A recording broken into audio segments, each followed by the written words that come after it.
애터미 회원 여러분, 안녕하십니까? 이제 봄이 다 가고 본격적인 여름이 시작되는 6월에 접어들었습니다.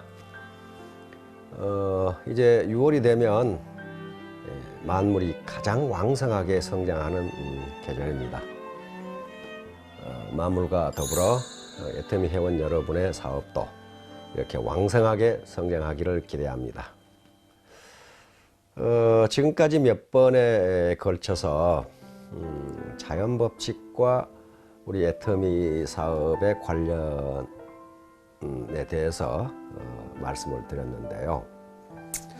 오늘 또 역시 자연법칙을 이용해서 우리 애터미 사업에 대해서 설명을 드리려고 합니다. 이 자연법칙이 자연현상에만 적용되는 것이 아니고 우리 인간이 모여 사는 인간 사회에도 그 자연법칙이 그대로 적용된다는 겁니다.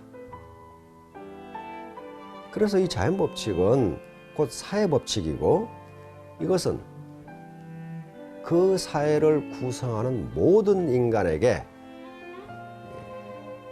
어느 누구도 예외 없이 적용되는 겁니다. 그래서 이 자연법칙을 아는 게 중요합니다. 오늘은 뉴턴의 운동법칙과 애터미 사업의 관련에 대해서 말씀을 드리려고 합니다. 이런 법칙들은 굉장히 보편적인 법칙이지만은 물리학을 열심히 하지 않으면 모르는 법칙들입니다.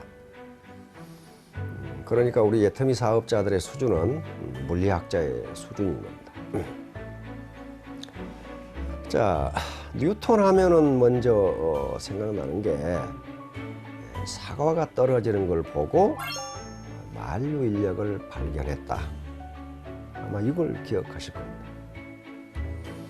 근데 사과가 떨어지는 걸 본 것은 뉴턴뿐만 아니고 온 세상 인간들이 다 봤을 건데 뉴턴만 그걸 발견했을까? 그것은 관심을 가지고 있었기 때문이에요. 물론 뉴턴 이전에 아주 위대한 물리학자들이 많았어요. 갈릴레오라든가 케플러라든가 등등 위대한 물리학자들이 많았는데 그 물리학자들이 설명하지 못한 것을 뉴턴은 완전히 세계의 법칙으로 설명을 완성해버립니다. 지금 우리가 사는 세계는 사실상 거의 99%가 뉴턴 세계에서 살고 있습니다. 그리고 뉴턴의 사고방식 속에서 살고 있어요. 우리가 모르는 사이에. 자, 우선 뉴턴의 제1법칙은 관성의 법칙입니다. 관성의 법칙은 운동하는 물체는 계속적으로 그 운동을 계속하려고 한다는 법칙입니다. 그러니까 뉴턴 역학이 나온 이후로는 물체의 정상 상태는 정지가 아니라 운동이라고 봅니다. 그럼 정지된 물체는 뭔가? 그것은 운동량, 다시 말하면 운동 속도가 제로인 그런 상태를 정지라고 보는 거죠.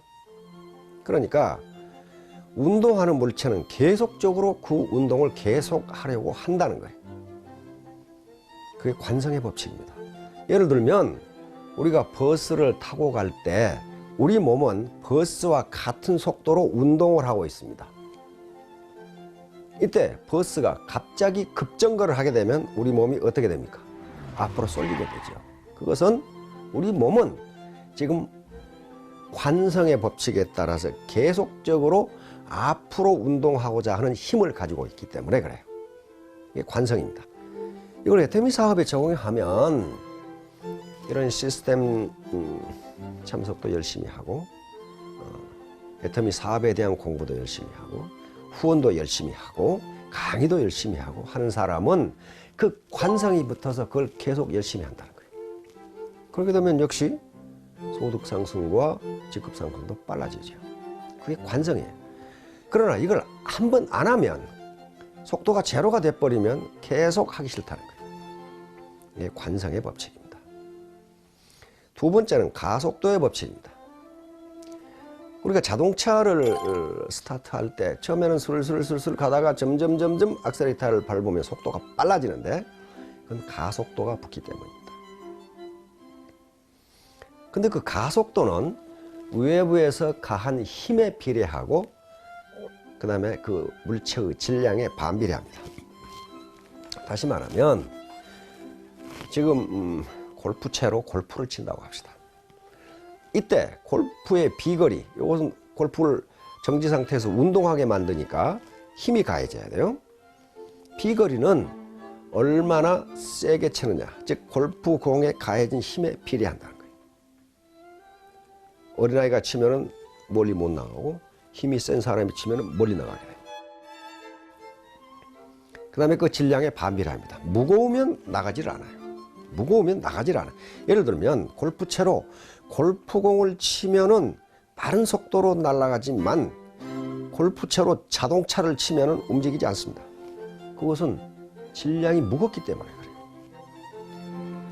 따라서 우리가 직급 상승 속도, 그 다음에 수당 상승 속도도 외력, 내가 얼마나 많은 노력, 큰 노력을 가하냐에 따라서 거기에 비례해서 증가한다는 겁니다. 그런데 한 사람이 하는 것보다는 두 사람, 세 사람 또는 스폰서와 파트너의 힘을 합해서 하면은 외력이 더 커집니다. 이건 자연법칙이기 때문에 어길 수가 없어요. 외력이 약한데 속도가 빨라진다거나 하는 법은 없어요. 가속도가 빨라진다거나 하는 법은 없습니다. 반드시 가속도가 크려면은 외력이 커야 됩니다. 외부적인 힘의 입력, 투입이 커야 돼요. 그래서 재심합력하라고 이렇게 이야기하는 겁니다. 세 번째 법칙은 작용과 반작용의 법칙입니다. 이것은 우주 어느 곳에도 성립하는 법칙입니다. 작용, 반작용이라고 하는 것은 예를 들면 A, B라는 물체가 있을 때 A가 B에 가하는 힘을 작용이라 하고 액션, 그 힘을 받아서 B가 A에 반사적으로 작용하는 힘을 리액션, 반작용이라고 부릅니다. 그런데 작용이 있으면 반드시 반작용이 있어요.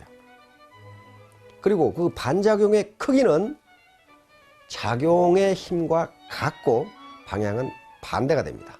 이건 자연법칙이기 때문에 예외가 없어요. 예를 들면 우리가 기분 나쁘다고 바위를 주먹으로 치면 바위가 가만히 있는 것 같은데 내 손이 아파. 왜 아플까요? 그건 반작용 때문에 그렇습니다. 내가 10이라는 힘으로 바위를 치면은 바위는 가만히 있는 것 같지만은 10이라는 힘으로 나를 칩니다. 이게 반작용이에요. 그래서 더 기분 나쁘다고 더 세게 치면 바위도 더 세게 치기 때문에 더 아파. 이게 반작용이에요. 그러니까 작용이 있으면 반작용이 있을 수도 있고 없을 수도 있다. 그렇게 되는 게 아닙니다. 반드시 반작용이 있어요. 그런데 이 작용과 반작용 법칙은 인간 사회에도 그대로 적용된다는 거예요. 그런데 인간 사회와 자연계가 다른 것은 자연계에서는 작용과 반작용이 그 크기는 같고 그 힘의 크기는 같고 방향만 반대입니다. 근데 인간 사회에서는 일반적으로 작용과 반작용이 반대 방향으로 미치지만은 반작용이 더 크다는 것이 학자들의 견해입니다. 다시 말하면 내가 지금 사과 농사를 지어요. 내가 사과 농사를 짓는다는 것이 작용이에요. 그러면 사과밭은, 사과나무는 나에게 사과라는 반작용을 갖다 줍니다. 내가 아무것도 안 했는데 사과를 갖다 주질 않아요. 반드시 작용이 있어야 돼요. 그리고 내가 사과 농사를 짓 때 보다 열심히 좋은 비료를 주고 잡초를 깎아주고 병충해를 방지해주고 그러면 사과밭은 나에게 더 많은 수확을 갖다 줍니다. 이게 작용과 반작용. 작용과 반작용. 뿌리지 않았는데 거둘 수는 없어요. 작용, 뿌리는 행위, 즉 작용이라는 것이 있어야 거기서 수확이라는 반작용이 나옵니다. 아무것도 안 했는데 그걸 거둘 수는 없어요. 우리말에 또 인과응보라는 게 있어요. 이건 인과. 인은 원인입니다. 과는 결과예요. 바로 원인과 결과는 서로 상응한다. 다시 말하면 내가 선을 베풀면 이게 작용이죠. 나에게 선이 돌아오고 내가 악을 베풀면 나에게 악이 돌아온다. 이런 얘기입니다. 인과응보. 예를 들면 또 우리 이 사자성어에 음덕양보라는 게 있어요. 남몰래 덕을 베풀면 드러나게 나에게 보답이 돌아온다. 그러니까 남몰래 베풀어도 드러나게 돌아온다. 그 좋은 예가 손수고라는 고사가 있습니다. 손수고는 초나라 사람이에요. 홀어머니 밑에서 자랐어요. 그런데 어느 날 손수고가 어린애 때 들에 갔다 오더니 울면서 밥도 안 먹고 그렇게 있으니까 엄마가 물었어요. 왜 넌 밥도 안 먹고 그렇게 울고 있느냐 그랬더니 옛날부터 양두사, 그러니까 머리가 2개 달린 뱀이죠. 돌연변이겠죠. 오늘날 개념으로는. 머리가 2개 달린 뱀을 보면 죽는다고 합니다. 내가 그런데 오늘 들에 가서 그 양두사를 보았습니다. 그러니 나는 곧 죽을 겁니다. 그러면서 밥도 안 먹고 울어. 그러니까 그 어머니가 물었어요. 그래서 그 양두사를 어찌했느냐 그랬더니 다른 사람이 보면 다른 사람도 죽을 것 같아서 내가 그 뱀을 때려 죽여서 땅에 묻어버리고 왔습니다. 이렇게 대답했단 말이에요. 그러니까 어머니가 너는 죽지 않을 것이다. 옛날부터 음덕양보라는 말이 있지 않느냐. 남몰래 덕을 베풀면 드러나게 보답을 받는 법이다. 그래서 용기를 내서 공부를 하고 그렇게 해서 결국 초나라 재상이 됩니다. 오늘 같은 국무총리죠. 재상이 됐어요. 그래서 그 당시 왕이었던 초나라 장왕을 춘추시대 춘추 5패 하나로 만들어버린 유명한 재상이 됩니다. 이게 음덕양보예요. 나만 보고 죽을 게 아니라 다른 것도 보고 죽어라 하고 놔둔 게 아니고 다른 사람도 보면 죽을 것 같아서 내가 때려 죽여서 땅에 묻어버리고 왔습니다. 이게 음덕이란 말이에요. 자, 그렇듯이 이게 애터미 사업에서 그런 게 있단 말이에요. 다시 말하면 내가 남몰래 누가 알아주지 않지만은 파트너들을 후원하고 강의를 해주고 컨설팅을 해주고 이건 음덕입니다. 내가 이렇게 합니다 하고 과시하지 않고 그렇게 계속 해주는 거. 그러면 내 차비 들어가고 밥값 들어가고 이게 손해인 것 같은데 손해가 아니라는 거예요. 드러나게 보답을 받는다는 거예요. 반대로 그 머리 굴려가지고 얄팍하게 자기 이익 조금 더 벌려고 라인 이동을 시킨다든가 또는 배팅을 쳐서 인터넷에 갖다 내가 판다든가 뭐 당장 조금 이익을 보겠죠. 그러나 그런 행위들은 드러나게 재앙을 받습니다. 이건 자연법칙이니까 피할 수가 없어요. 통상 그런 행위를 하는 사람들이 머리가 상당히 잘 돌아가요. 잘 돌아가는데 그건 꼼수에 불과합니다. 자, 이제 결론을 맺도록 하겠습니다. 지금까지 뉴턴의 운동법칙 3가지에 대해서 말씀을 드렸는데요. 사업 현장에서도 이런 현상이 나타날 수 있으리라고 봅니다. 관성의 법칙, 가속도의 법칙, 그리고 작용, 반작용의 법칙입니다. 스폰서와 이 파트너들이 모여서 혹시 시간이 나시면 이 3가지 법칙이 어떻게 애터미 사업 현장에서 나타나고 그 결과가 무엇인지에 대해서 한번 논의를 해보시기 바랍니다. 그래서 혹시 자신이 깨닫지 못한 점이 있다거나 또는 나쁜 점이 있다면은 그것을 개선하는 기회로 삼을 수도 있을 겁니다. 그리고 저는 우리 애터미 사업자 여러분에게 무한한 감사를 드립니다. 여러분들이 있어 제 인생 제 2막이 아주 보람있는 인생이 되고 있습니다. 여러분들은 제 동반자이고 또 어떤 측면에서는 제 연인입니다.